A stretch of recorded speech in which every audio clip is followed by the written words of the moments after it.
Okay, so on a Saturday afternoon, Armand sent M text messages for 5 hours, and Tyrone sent P text messages for 4 hours. Which of the following represents the total number of messages sent by Armand and Tyrone?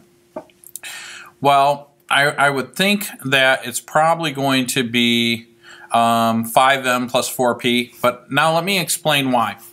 I think the reason it'll be that is because Armand has been sending text messages for 5 hours. And how many has he sent? M number of messages. So the total number of messages would be 5 times M. And then Tyrone has sent P number of messages for 4 hours. And I'm assuming it's P number of messages each hour for 4 hours. So that would be 4 times P. And so then the total of all their messages would be 5M plus 4P. Yeah, I think that's it. Any questions?